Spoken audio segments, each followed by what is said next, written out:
자, 시간이 되었습니다. 우리 함께 신앙 고백함으로 하나님 앞에 청년부 예배 드리도록 하겠습니다. 사도신경으로 신앙을 고백하겠습니다.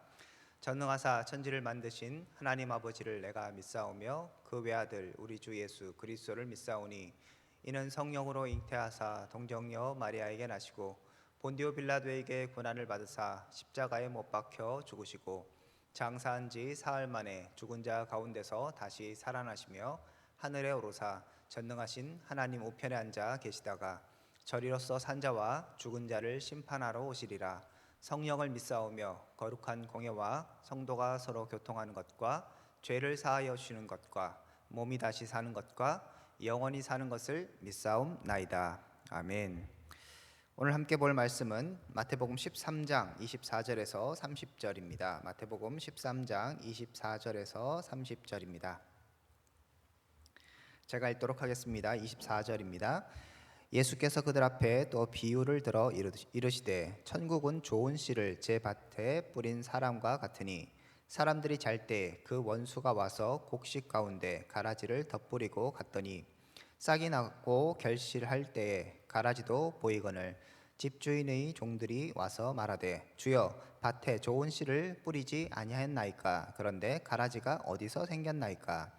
주인이 이르되 원수가 이렇게 하였구나. 종들이 말하되 그러면 우리가 가서 이것을 뽑기를 원하시나이까. 주인이 이르되 가만두라. 가라지를 뽑다가 곡식까지 뽑을까 염려하노라. 둘 다 추수 때까지 함께 자라게 두라. 추수 때에 내가 추수꾼들에게 말하기를 가라지는 먼저 거두어 불사르게 단으로 묶고 곡식은 모아 내 곡간에 넣으라 하니라. 아멘.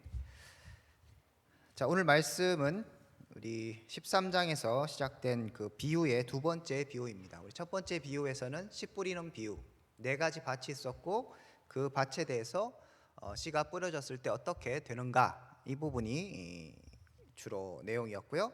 그리고 오늘은 거의 비슷한데 또 씨를 뿌리는 것은 같습니다. 그런데 조금 이제 다른 내용이죠. 그래서 그 부분들을 살펴보면서 여기는 이제 알곡과 가라지 비유라고 얘기할 수 있는데 오늘 본문이 무엇을 말한지 살펴보도록 하겠습니다. 특별하게 이제 오늘 본문도 그 앞에 본문과 앞에 그 비유와 마찬가지로 예수님께서 해석을 다 해주셨어요. 그래서 그 해석에 발맞춰서 우리가 본문을 확인할 수 있어야 하겠습니다. 제가 프린트문에는 그 부분을 적어놨고요. 마태복음 13장 36절에서 43절 여기 보면 예수님께서 이 부분을 다 해석해 놓으셨습니다.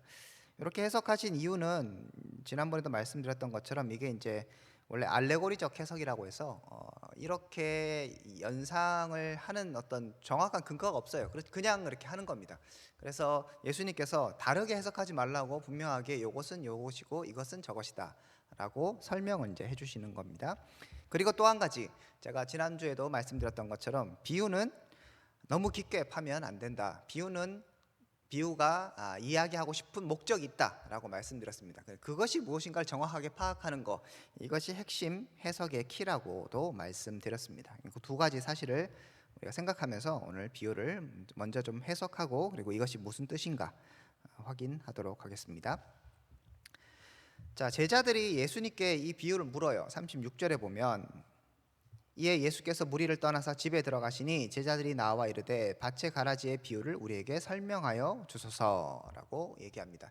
그러니까 제자들도 깨닫지 못했던 것이죠. 우리 지난주에 살펴봤던 것처럼 천국 복음을 예수님께서 비유로 하신 것은 비유가 이 하나님의 백성들, 제자들에게는 밝혀져 있지만 다른 사람들에게는 감춰져 있는 것이다 라고 말씀을 하셨습니다. 그죠? 그렇지만 여전히 제자들도 이해를 못하는 것이 바로 이 비유였습니다. 앞의 비유와 두 번째 비유도 여전히 이해를 잘 하지 못하는 그런 이제 특성을 갖고 있습니다. 그렇지만 특권이라면 하나님의 백성은 예수님께 물을 수 있는 것이죠. 묻고 그 답을 또 알 수 있는 이 특권이 있습니다. 제자들이 예수님께 알려주십시오라고 얘기했습니다. 그랬을 때 예수님께서 알려주시죠. 자, 여기 보면 24절에 천국은이라고 돼 있죠.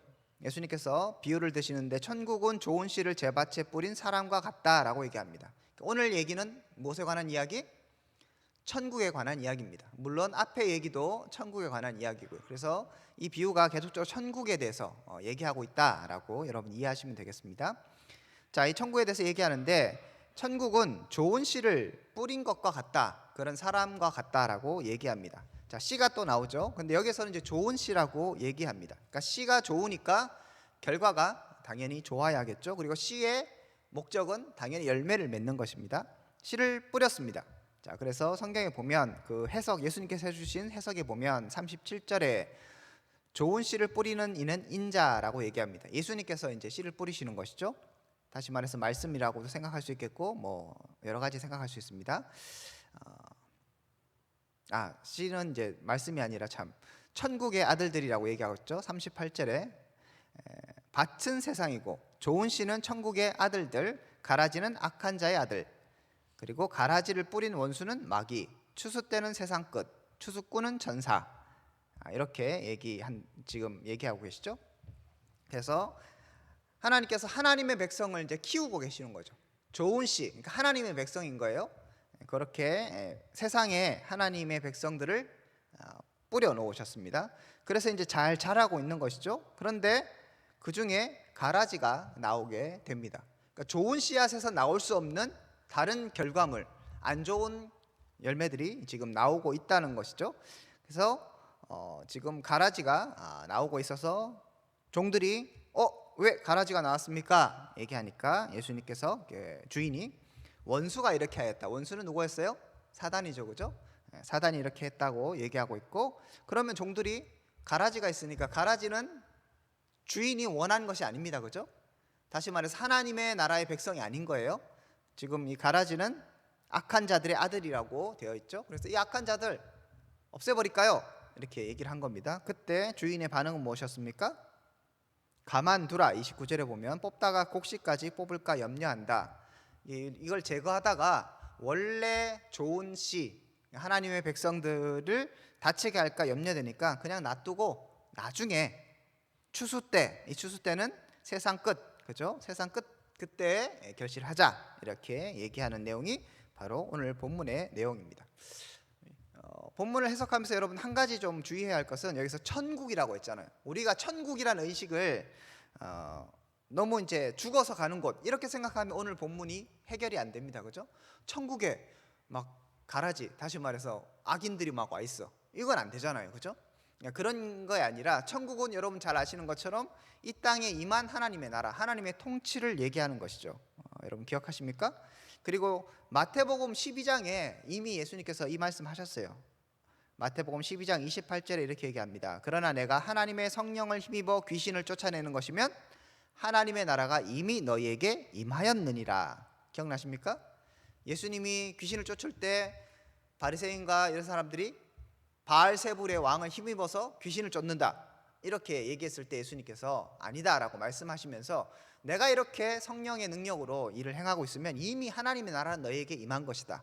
그러니까 지금 이 세상이 하나님 나라인 거예요. 이미 지금 우리가 살고 있는 이 세상 이미 하나님의 나라인데 여기에 하나님의 백성도 있고 가라지, 다시 말해서 하나님의 백성이 아닌 사람들도 있다. 지금 이 부분을 우리 가운데 얘기하고 있습니다. 뭐 오늘 내용은 그렇게 어렵진 않습니다. 그래서 이 땅을 살아가면서 오늘 본문은 하나님의 백성들, 하나님의 나라에 하나님의 백성들만 있는 것이 아니라 하나님의 백성이 아닌, 하나님이 선택하지 않은 가라지 같은, 다시 말해서 악한 자들, 악한 자의 아들들, 사단의 자식, 뭐 이렇게 얘기할 수도 있겠죠. 이런 사람들이 존재한다. 이 부분에 대해서 우리에게 얘기해 주는 거예요. 우리는 이렇게 생각하기 쉽습니다. 하나님의 통치가 있고 하나님이 일하시면 당연히 모든 일들이 잘 진행되고 아무 문제도 없고, 그리고 예를 들어서 교회는 늘 사람들이 다 천사 같고, 그죠? 옆에를 보세요. 다 천사 같잖아요, 그죠? 그래서 참 좋고 뭐 기쁘고 이렇게 하긴 한데, 그러다가 생각해 보면 교회에서 싸우기도 하고, 그죠? 우리는 안 그러지만, 그죠? 다른 교회에서는 뭐 그렇게 분쟁도 일어나고, 왜 그렇게 일어나는가에 대해서 의구심이 있는 거죠. 그러면 교회 자체가 문제인가? 저건 교회가 아닌가? 부터 생각해서, 혹은 또 이 땅 가운데서 하나님의 백성들이 살아가다가 악한 사람들에게, 세상에게 멸시받기도 하고 또 여러 가지로 고난을 당하기도 하잖아요. 이건 왜 일어나는 것인가? 아니, 이미 하나님의 나라가 임했다고 하면서, 이미 하나님의 통치가 임한다고 하면서, 그리고 하나님이 이 땅을 주관하시고 통치하신다고 말하면서 왜 이 땅 가운데 악이 존재하고, 왜 이 땅 가운데 악한 사람들이 득세하며, 왜 이 땅 가운데 이렇게 우리가 이해하지 못한 일들이 일어나는가에 대한 답이 바로 오늘 본문의 이야기입니다. 예수님께서 분명하게 이야기하시는 것이죠. 그리고 이 얘기도 보면 귀 있는 자는 들으라 얘기하시거든요. 그 해석 부분에 보면 43절에 귀 있는 자는 들으라. 정말 중요한 얘기인 거예요.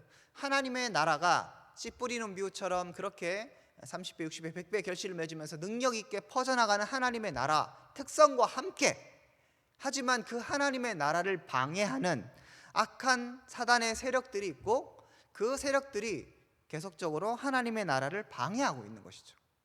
우린 그 사실을 인정해야 합니다. 그럼 여기서 또 여러 가지 의문이 들 수 있습니다. 그러면 하나님은 능력이 없어서 처음부터 차단하면 됐지, 아니면 처음부터 뭐 파수꾼을 세워서 사단이 절대 가라지를 못 부리게 하면 되지, 뭐 이렇게 생각할 수도 있습니다. 그런데 제가 말씀드렸던 것처럼 비유를 너무 깊게 생각하면 안 된다고 그랬어요. 너무 이렇게 하나하나 따지기 시작하면 해결이 안 됩니다. 아니면 지금 주인에게 원수가 있잖아요. 야, 여러분 살면서 원수 있은 적 있습니까? 얼마나 인간관계를 못했으면 원수가 있겠어요. 그래서 하나님이 인간관계를 너무 못하시는구나 이렇게 해석할 수 없잖아요. 그러니까 이거를 자꾸 깊게 하나하나 이렇게 보면 안 되고, 그냥 제가 담백하게 간단하게 오늘 본문의 핵심은 이 땅을 살아가는데 하나님의 백성만 존재하는 게 아니라, 다시 말해서 이 땅은 하나님의 나라인데 천국은 이 땅에 임한 하나님의 나라의 가운데 악인들도 여전히 존재하고 있고, 그 악인들이 오히려 잘 살고 있더라. 그 상황들을 어떻게 할 것인가, 어떻게 바라볼 것인가에 대한 부분입니다. 자, 그래서 오늘 본문을 우리가 이해했다면 이것을 통해서 어떤 하나님의 뜻을 알 수 있는가. 첫 번째, 제가 적어놓은 것처럼 원인을 알고 계신 하나님. 때론 여러분 이렇게 생각이 안 드십니까? 뭐 지금 코로나가 있으니까 예를 들어서 우리가 코로나에 걸린다고 쳐요. 오미크론에 걸렸을 때 우리 뭐 역학조사 막 하고 하잖아요. 이제는 뭐 오미크론은 너무 사람 많아서 역학조사도 안 한다 하던데, 원인을 알아야 뭔가 해결을 하고 또 그 문제가 퍼지는 것을 방지할 수 있죠. 그래서 그런 걸 자꾸 하려고 해요. 내가 어디 아파도 이게 왜 아프지? 내가 뭐 먹을 걸 잘못 먹어서 그런 건지, 아니면 뭐 면역력이 떨어져서 그런 건지 여러 가지를 생각해 봐야 되잖아요. 자, 그런 것처럼 우리는 원인을 안다는 것은 굉장히 중요합니다. 보면 종들은 이 원인이 어떻게 이 가라지가 어디서 왔는지 알지 못했어요. 그래서 성경에 보면 이게 어디서 왔는지 몰라서 27절에 주여 밭에 좋은 씨를 뿌리지 아니었나이까, 그런데 가라지가 어디서 생겼습니까? 라고 얘기합니다. 자, 이런 이제 이야기는 뉘앙스로 보면 이거겠죠. 그냥 서술형으로 컴퓨터처럼 그렇게 얘기하는 것은 당연히 아니겠죠. 주여 밭에 좋은 씨를 뿌리지 아니하나이까, 뭐 이렇게 하는 거 아니잖아요. 뭐 어떤 의미겠어요? 황당한 거죠. 자기네들 열심히 해갖고 씨 뿌렸는데 자기가 원하지 않는 일이 벌어진 거잖아요. 그러니까 자기네들도 굉장히 황당하고 이게 뭐지? 왜 이렇지? 당황하는 거죠. 잘못하면 주인이 이렇게 얘기할 수도 있잖아요. 물론 너무 이제 깊게 가면 안 되지만, 주인이 야 너네들 씨 제대로 뿌린 거 맞아? 내가 너희한테 좋은 씨 줬잖아. 어떻게 된 거야? 뭐 이렇게 될 수도 있잖아요. 그러니까 본인들이 일한 거에 대한 어떤 결과물들이 제대로 나왔지 않았기 때문에 당황하고 어떻게 해야 되나 잘 모르는 이런 이제 상황인 거죠. 그때 주인이 어떻게 얘기합니까? 28절에 주인이 이르되 원수가 이렇게 하였구나 이렇게 합니다. 여기에서 전체적인 좀 흐름을 본다면 주인은 굉장히 차분해요. 종들은 당황하고 어떻게 해야 될지 잘 모르고, 그래서 묻고 어떻게 해야 됩니까? 이거 왜 이렇죠? 이런 것이라면 주인은 좀 담담하게 원수가 이렇게 하였구나. 그러면 종들이 또 물어보죠. 이거 뽑기를 원하십니까? 이거 문제 지금 해결할까요? 아니다, 놔둬라. 되게 태연하죠. 아니 원수가 나에게 이런 일을 하면서 그 원수 잡아가라, 뭐 잡으러 와라, 뭐 싸우자, 이런 죽일 놈 뭐 이렇게 쌍스러운 얘기하면서 그렇게 반응하지 않는 거죠. 그냥 너무 예상했다는 듯이, 당연하다는 듯이 지금 얘기하고 있습니다. 하나님 어떤 분인가? 하나님은 알고 계시는 것이죠. 하나님이 능력이 없어서 이것을 컨트롤 못하는 것이 아니라 하나님은 예상하셨고 계획하셨고 그런 상황들 가운데서 일이 이루어지는 거 하나님이 알고 계신다는 것이죠. 종들은 당황하지만, 다시 말해서 우리는 이 땅을 살아가면서 때로는 당황스러운 일들이 일어날 것들을 보면서 힘들어하고 억울해하기도 하고 마음이 어려워질 수 있죠. 하지만 하나님은 이 상황이 어디서부터 벌어진 것인가에 대한 원인을 분명하게 알고 계시는 분이십니다. 알고 계시기 때문에 어떻게 하실 수 있습니까? 해결하실 수 있는 것이죠. 그래서 하나님은 당황하지 않으신다. 하나님에게는 의문도 없고요, 하나님에게는 못 풀 문제도 없는 것입니다. 주인은 정확하게 원인을 알고 계십니다. 전지전능한 하나님께서 그렇게 행하고 계시는 것이죠. 자, 이런 전지전능하신 하나님이 대안을 갖고 계십니다. 그 하나님은 어떻게 하시는가? 상황을 관리하십니다. 원인을 알고, 그리고 원인을 아는데 내가 능력이 없어. 지금 상황이 오미크론이라는 바이러스, 코로나가 변이가 일어나서 이렇게 됐다 막 해서 원인을 지금 현대 과학이 알았어요. 그렇지만 사실은 해결책이 없죠. 백신도 뭐 100%가 아니잖아요. 치료제도 아직 뭐 100%가 아니고 50% 60% 이렇게 낫는다고 하는데, 지금 내가 원인을 알고 있어도 능력이 없으면 혹은 대책이 없으면 어떻게 할 수가 없어요. 그냥 근근히 따라가는 것이죠. 하지만 하나님은 능력도 있으신 분이십니다. 원수가 뭐 하나님하고 딱 대등해서 이렇게 하나님하고 뭐 싸우는 그런 지금 얘기가 아닌 거예요. 우리가 혹시라도 잘못 생각하는 게 뭐 반지의 제왕이나 이런 거 보면 그 선한 쪽과 약한 쪽, 특히 이제 악한 쪽이 더 막 힘이 처음에 세잖아요. 사우론 맞죠? 그래서 엄청나게 막 마력도 세고 뭐 이렇게 하고 능력이 있는 것 같은데, 그런 세계관은 성경의 세계관이 아닙니다. 그냥 악한 사단은 아무것도 아닌 거예요. 그냥 하나님께서 다루고 계시는 것이죠. 컨트롤 가능한, 그냥 그래서 놔두고 계시는, 아이고 귀엽네 하면서 그냥 놔둬 보고 계시는 것이죠. 하나님은 상황을 관리하고 계신다는 것입니다. 그 관리는 어떤 관리였습니까? 지금 뽑을까요? 물어보죠. 그럼 무슨 얘기입니까? 가라지를 뽑을 수 있는 능력도 있다는 것이죠. 그죠? 그런 것들 다 해결하실 수 있지만, 그렇지만 그렇게 하지 않으십니다. 그냥 가만히 두라라고 얘기하십니다. 하나님은 이 땅에 하나님 나라를 통치하시는 분이십니다. 능력이 없어서 통치를 조금 덜하거나 부족하게 하시는 분이 아닌 것이죠. 어떤 우리가 생각하기에 황당하고 원치 않는 일이 벌어졌다면 그것은 하나님의 계획 가운데 있다는 사실을 우리는 분명히 신뢰해야 합니다. 욥기의 이야기가 마찬가지 이야기입니다. 욥이 그렇게 순전하고 하나님 앞에 완벽한 인물인 것처럼 묘사되지만, 하지만 하나님은 욥에게 고난을 허락하셨죠. 사단이 욥을 시험하려고 할 때 하나님의 허락이 있었기 때문에 가능한 것이죠. 하나님의 컨트롤 안에 있는 것입니다. 하나님이 생각하지 못하는 일은 없는 것입니다. 그러므로 우리는 그 하나님을 신뢰할 수 있어야 돼요. 지금 이 땅 가운데 있는 이 혼란과 혹은 뭐 이 땅 뭐 크게 뭐 세계 뭐 이것까지 바라보지 않더라도 내 삶에 있어서 내가 원치 않는, 내가 뿌리지 않았던 혹은 내가 기대하지 않았던 것들이 펼쳐질 수 있는 것이죠. 그런 것이 하나님이 지혜가 없거나 하나님이 원인을 모르거나 하나님께서 내 상황을 컨트롤하지 못하시는 게 아니라는 사실을 믿으셔야 합니다. 교회가 늘 승리하고 늘 성장하고 늘 잘 되면 좋겠죠. 그런데 그렇지 않은 상황들이 펼쳐집니다. 때론 교회가 되게 부족한 모습을 보이고요, 욕도 먹고요, 오해도 받고 있습니다. 그러면 이 상황 가운데서 하나님이 컨트롤하지 못하시기 때문입니까? 그렇지 않다는 것이죠. 하나님의 뜻이 있고 하나님의 계획이 있다는 사실을 우리는 기억해야 합니다. 내 삶에도, 이 땅 가운데도, 그리고 앞으로도 하나님은 여전히 일하고 계시는 분이십니다. 그 하나님을 신뢰할 필요가 있습니다. 마지막으로 중요한 것, 그러면 하나님은 왜 당장 가라지를 없애지 않으실까요?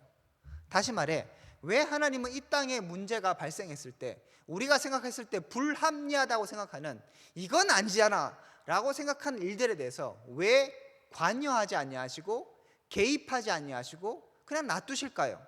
그래서 때로는 악이 승리하는 것 같고, 때로는 이 땅에 하나님이 안 계신 것 같고, 우리의 기도가 응답되지 않는 것 같은 그런 마음을 느낄 때가 있잖아요. 왜 하나님은 그렇게 일하십니까? 말씀드렸던 것처럼 능력이 없어서도 아니고 원인을 몰라서도 아닙니다. 오늘 본문은 분명하게 이야기합니다. 29절에 얘기하죠. 주인이 이르되 가만두라. 가라지를 뽑다가 곡식까지 뽑을까 염려한다.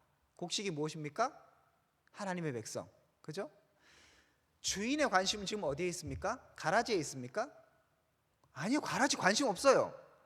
그러니까 우리는 이런 거예요. 어떻게 저런 일이 일어나냐 하면 거기에 막 관심을 갖잖아요. 그건 우리가 컨트롤하지 못한 일들이 벌어졌기 때문이에요. 그러니까 두려운 거죠. 아니, 이런 일들이 벌어지다니. 내 계획과 다른 일들이 벌어졌으니까 우린 당황하고 힘들어하고 낙심하기도 하고 이거 어떻게 해야 되지? 그래서 우리는 그 문제에 집중합니다. 그런데 다시 한번 말씀드리지만 그냥 단순한 얘기가 아니라 하나님이 이 상황을 컨트롤하시고 하나님은 전지전능하셔서 모든 것을 알고 계시고 하실 수 있다는 것은 그 문제는 문제가 아니라는 거예요. 그래서 가라지는 지금 뽑으나 나중에 뽑으나 뭐 놔두나 뭐 하나 아무 상관이 없어요. 아니, 원수를 아예 태초 전부터 없앨 수도 있으셨죠. 하지만 하나님의 계획 가운데 하나님께서 그렇게 하셔서 악과 선을 만들어서 이 악을 통하여서 하나님을 더 빛나게 하시는 거예요. 컨트롤이 가능하시기 때문에 그런 것들을 하실 수 있는 거예요. 우리는 문제에 집중하지만 하나님은 문제에 집중하지 않으십니다. 하나님은 무엇에 집중하십니까? 하나님 나라와 하나님의 백성들에게 집중하시고 거기에 초점을 맞추십니다. 혹여라도 하나님의 백성이 곡식이 문제를 당하지 않을까, 혹시 다치지 않을까 하는 염려 때문에 하나님께서 곡식들을 그 곡식들과 가라지를 같이 자라게 놔두시는 것입니다. 하나님의 관심은 하나님의 백성에 있습니다.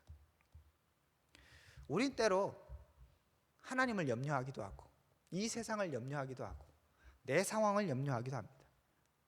그런데 하나님의 관점을 가지면 정말 우리가 염려하는 모든 것들은 부질 없는 것이죠. 그래서 얘기하시잖아요. 제발 염려 좀 하지 마라. 네가 염려한다고 그 키를 한 자라도 더하게 할 수 있느냐. 쓸데없는 걱정하지 마라. 내일 일은 내일이 염려할 것이다. 한낱 괴로움은 그날에 족하니까 쓸데없이 염려하지 말고 너희는 먼저 그의 나라와 그의 일을 구하라. 집중하라는 거예요. 무엇에 집중하라? 하나님 나라에 집중하라는 거예요. 하나님도 하나님의 백성들에 집중하고 계십니다. 하나님의 사랑, 하나님께서 정말 원하시는 그 하나님의 백성, 그들이 자라서 하나님의 나라를 이루게 될 그 하나님의 백성들 가운데 하나님은 관심을 갖고 계시고 그들이 온전히 잘 자랄 수 있도록 상황과 환경을 마련해 놓고 계신다는 것이죠. 그럼 바꿔 말하면 지금 이 땅 가운데 여전히 악이 있고 악이 득세하고 하나님의 백성이 아닌 사람들이 버젓이 잘 살고 있는 이 상황들은 누구를 위한 것입니까? 누구를 위한 것입니까? 나를 위한 거예요. 잘 이해가 안 되지만 나를 위한 거예요. 하나님의 백성을 위한 거예요.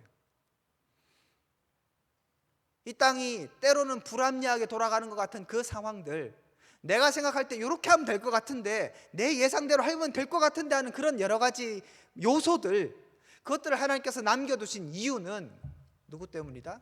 나 때문인 거예요. 오늘 이 비유를 통해서 풀 수는 없지만 여러분 아시잖아요. 고난이나 어려움과 이런 것들은, 시련들은 결국 우리를 연단케 하는 것이고 그 연단을 통해서 하나님의 백성은 자라나는 거잖아요. 하나님은 단순하게 우리를 천국 보내는 것, 그런 것에 관심을 갖고 계시는 것이 아닙니다. 하나님의 백성을 하나님의 백성답게 성장시키시고 그 하나님의 백성이 성장하는 그 과정을 통해서 하나님은 우리가 하나님이 어떤 분인가를 더 알고 경험하기를 원하시는 것이죠. 그래서 악이 필요하고요. 그래서 가라지가 필요하고요. 그래서 이 땅이 이렇게 이 모양 이 꼴인 것입니다. 누구를 위해서? 나를 위해서. 그러므로 오늘 이 알곡과 가라지의 비유를 여러분들 정말 귀 기울여서 들으셔야 합니다. 주님께서 말씀하셨던 것처럼 귀 있는 자는 들으라 라고 말씀하신 이 요청에 여러분 응답하셔야 합니다. 내 삶 가운데 풀리지 않는 이유들과 내 삶 가운데 계획되지 않았던 그런 이유, 상황, 여러 가지 요소들과 벌어진 상황들, 그리고 이 땅과 이 나라 민족과 세계와 열방을 보면서 이해되지 않는 수많은 일들이 여전히 이해되지 않겠지만 크게 보면 하나님의 계획과 간섭이 있고 결국은 교회와 하나님의 백성을 위한다는 사실들을 잊지 않으시기를 축복합니다.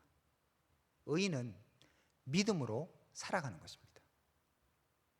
의인은 세상의 관점으로 살아가는 것이 아니라 그 세상 사람들이 보지 못하는 그 이상을 보는 것입니다. 그 이상은 무엇입니까? 하나님의 통치, 하나님의 계획, 하나님의 의도, 우리를 향한 하나님의 그 사랑, 이것을 보는 것이 바로 믿음입니다. 눈앞에 펼쳐진 상황은 잘 이해되지 않지만 여전히 하나님은 이 땅 가운데 일하시고 통치하시고 역사하고 계시다는 그 사실. 그러므로 우리는 오늘 이 순간에도 감사할 수 있게 되는 거예요. 이 순간에도 하나님을 찬양할 수 있게 되는 거예요. 왜? 하나님은 지금 일하고 계시기 때문에. 왜요? 하나님의 계획이 지금 순조롭게 임하고 펼쳐지고 있기 때문에 우리는 기뻐할 수 있는 것입니다. 그러므로 하나님의 길을 걸어가시는 믿음의 백성들 가운데 도전합니다.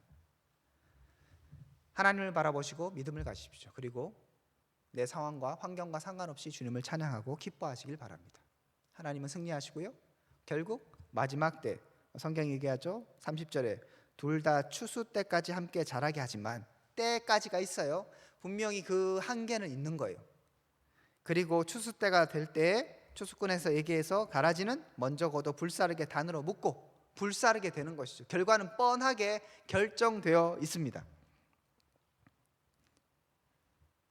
41절에도 보면 그 얘기를 하고 있죠. 인자가 그 천사들을 보내리니 그들이 그 나라에서 모든 넘어지게 하는 것과 또 불법을 행하는 자들을 거두어 내어, 그렇죠, 이들 모든 것을 넘어지게 하고 그리고 불법을 행하는 사람들이 있다는 것이죠. 하나님이 통치하시고 컨트롤하고 계시고 마지막 때 거두어 내어 풀무불에 던져 넣으리니 거기서 울며 이를 갈게 되리라. 그때의 의인들은, 가라지는 그렇게 될 것이고요. 그때 의인들은 자기 아버지 나라에서 해와 같이 빛나리라. 믿으십니까? 이것을 소망하는 거예요. 마지막 때 결국 승리하는 것입니다. 마지막 때 하나님의 나라는 이렇게 성취될 것입니다. 그 하나님의 나라를 기대하며 하나님을 찬양하고 정말 오늘 이 땅을 살아갈 때 주님을 경배하며 기뻐하는 저와 여러분 될 수 있기를 주님의 이름으로 축복드립니다. 기도합시다. 하나님 감사합니다.